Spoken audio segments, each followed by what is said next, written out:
Ferran Torres, bam! El Tiburon qui termine Las Palmas aujourd'hui. Et Dani Olmo, petit crochet, frappe, bim, Paul à 30-30, bam! C'est ça, c'est des tueurs, des assassins. Le banc a sauvé un match médiocre du Barça. Oui, on prend les 3 points, on garde la première place, on a fait un match médiocre, mais nos remplaçants nous ont sauvés. Et au final, avoir un banc de qualité, ça aide, les gars.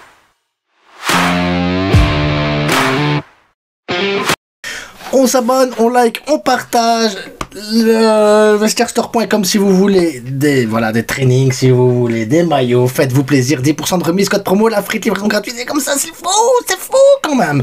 Donc le Barça prend les 3 points face à Las Palmas. Las Palmas, une équipe rugueuse, une équipe qui joue au football, une équipe qui est belle quand même à voir jouer avec du talent, mais voilà, ça reste Las Palmas quand même malgré tout, une équipe de Las Palmas que je ne comprends pas ce qu'ils font dans le bas du classement comme ça, parce que je trouve que ça joue mieux que la plupart des autres équipes. Maintenant, on les a beaucoup aidés aussi à proposer un jeu qui nous a empêché de jouer parce que il y a eu beaucoup de complications, que ce soit en première mi-temps ou en deuxième mi-temps, il y a eu beaucoup de choses qui n'ont pas fonctionné et il est là le problème. Donc la semaine passée, on a fait un match pas bon du tout, on gagne sur le penalty et on a parlé du problème du milieu de terrain. Cette semaine-ci, on gagne, mais on va parler du problème de l'attaque. Parce qu'aujourd'hui, le problème était offensif. Ah oui, le problème était offensif aujourd'hui. Donc, qu'est-ce qui n'a pas été ? Qu'est-ce qui n'a pas été offensivement? On va commencer par Lamine Yamal.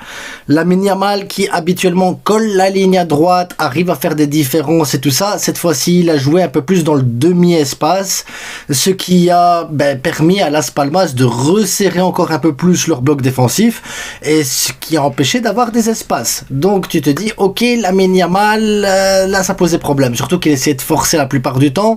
Il a essayé des choses, ça n'a pas fonctionné. Il n'est pas en réussite, c'était compliqué. Et on va me dire, oui, mais t'as vu, il sort quand même avec une passe décisive, donc il faut le laisser avoir des déchets, il faut le laisser faire ses trucs, parce qu'au final, il sortira quand même avec quelque chose. Oui, et je suis d'accord avec vous, oui. Il va tenter, à un moment donné, ça va fonctionner et ça va aller. Mais, des fois, la simplicité, franchement, la simplicité, par moment, je pense que ça peut apporter quelque chose aussi. Je pense que des fois, il force de trop, ou il prend le mauvais choix, la mauvaise décision, ou alors comme en début de match, il reçoit un coup, il s'énerve tout de suite. Voilà, j'ai besoin d'un Lamine Yamal beaucoup plus calme, beaucoup plus serein, beaucoup plus sûr dans ses prises de décision, qui tente et qui rate des choses. C'est normal, tu vois, il est lié, on n'est pas là pour faire du 100%, il est là pour prendre certains risques, mais par moment, qui ne doit pas prendre de risques. Par moment, une simple passe en profondeur, il aurait pu le faire une fois ou deux sur Rafinha, il aurait pu le faire une fois ou deux sur Fermin Lopez ou Pedri, et il veut forcer le truc de je dribble 1, 2, 3 joueurs, je vais chercher le... Des fois, ça sert à rien. Tu joues direct, tu fais la passe, tu dédoubles avec Koundé, voilà. Donc, Lamine Yamal, voilà, peu de déchets, c'était un peu mon petit flop du jour, sans vraiment dire, voilà, il a quand même fait une passe décisive, les gars, il a une passe décisive. Autre flop, pour moi, c'est Rafinha aujourd'hui. Rafinha n'apporte pas ce qu'il doit apporter offensivement. Quand tu es dans des matchs compliqués, quand tu es dans des matchs où tu as besoin d'un miracle, quand tu es dans des matchs où tu as besoin de voir une individualité ressortir, parce que c'est ça le problème. D'un côté, tu en as un qui veut trop forcer l'individualité, et de l'autre, tu en as un, il force pas du tout l'individualité, il lui manque ce truc-là. Ça crée un déséquilibre en fait. Et ce déséquilibre-là nous apporte ce match que tu vois là. C'est compliqué. Robert Lewandowski, difficile de le trouver aujourd'hui, difficile de trouver la passe, difficile de l'avoir, difficile de... Je sais pas, c'était difficile aujourd'hui Robert, j'ai pas compris où il était exactement sur le terrain, est-ce qu'on était à 10 aujourd'hui, je sais pas. Maintenant, on peut pas tout mettre sur le dos de Robert Lewandowski qui est là tout seul et qui touche pas une balle, parce que d'un autre côté, t'as un Fermin Lopez en première mi-temps, il jouait à côté de Pedri.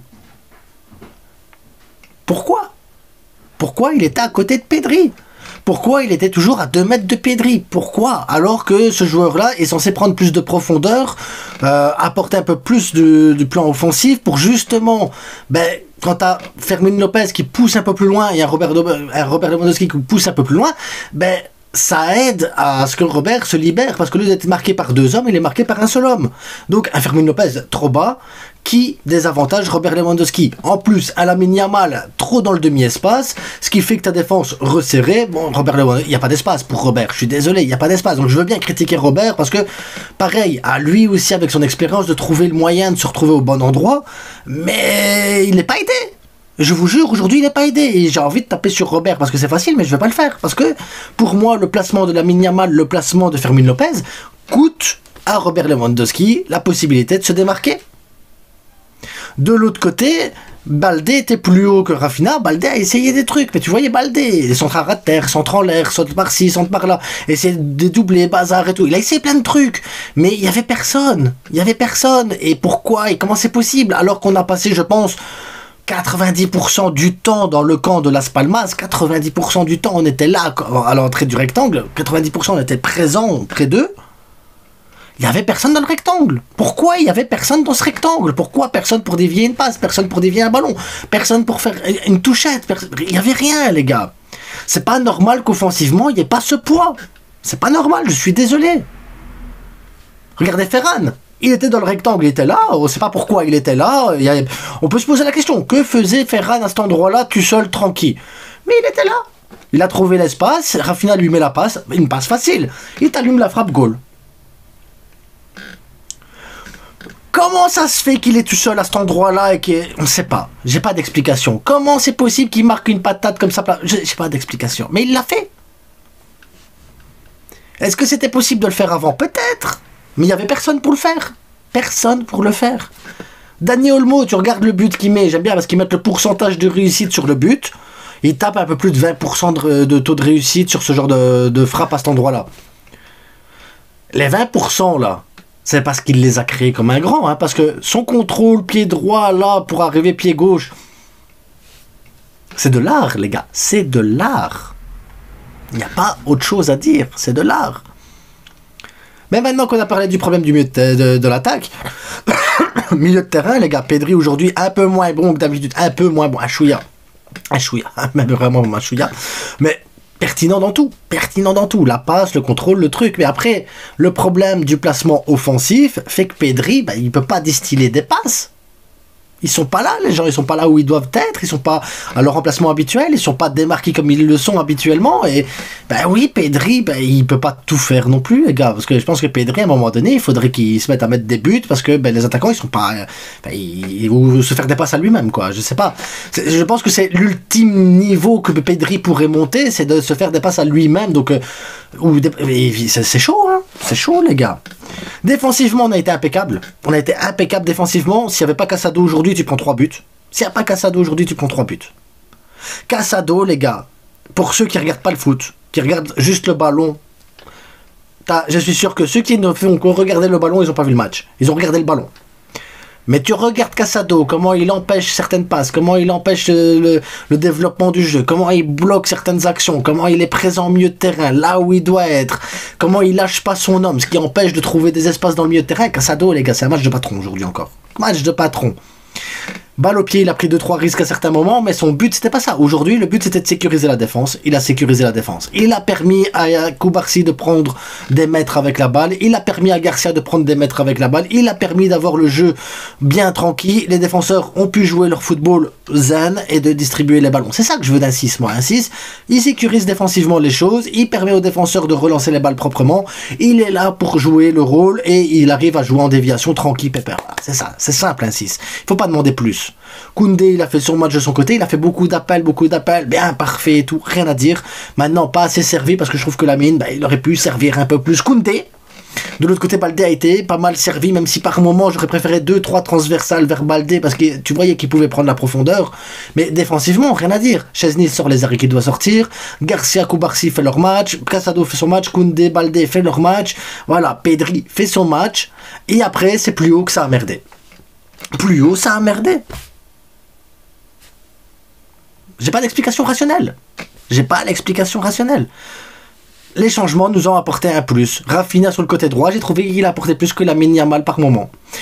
Ferran Torres sur le côté gauche, voilà. Maintenant, j'aurais préféré que Robert sorte, qu'on mette Ferran Torres et qu'on essaye autre chose, un peu Victor, un Pablo Torre par moment, mais voilà, match serré, match compliqué, match, voilà, c'était pas évident. Et on a rendu ce match tout seul, pas évident. C'est tout seul qu'on a rendu ce match pas évident, parce qu'on n'a pas fait ce qu'il fallait. Fermin Lopez, première mi-temps, il doit tirer, à un moment donné, deux fois, il doit tirer, pourquoi il tire pas? Je sais pas, je comprends pas. Je comprends pas ce qu'on a fait. J'ai pas... Trop de déchets techniques dans les 30 derniers mètres, manque de lucidité, manque de gestes techniques, manque de complicité par moment, alors que c'est les mêmes joueurs, tu sais pas, j'ai pas compris.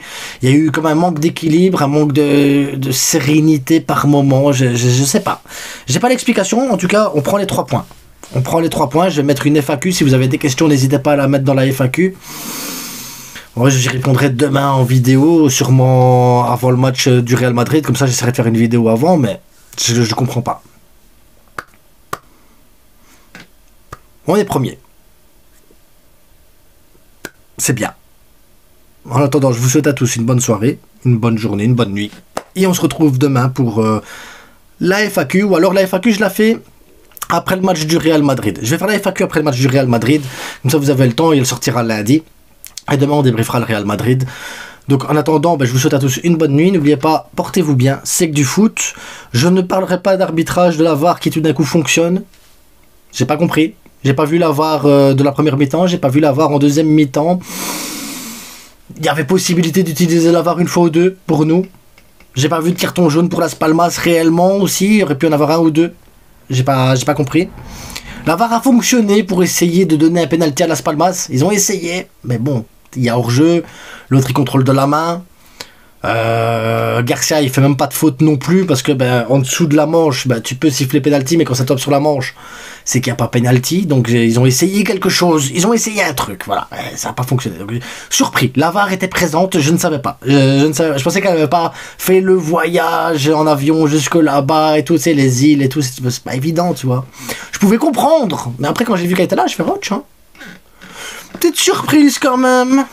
Mais bon, on a gagné le match avec nos moyens, avec nos faiblesses, et on garde la première place, visca le Barça. Ciao.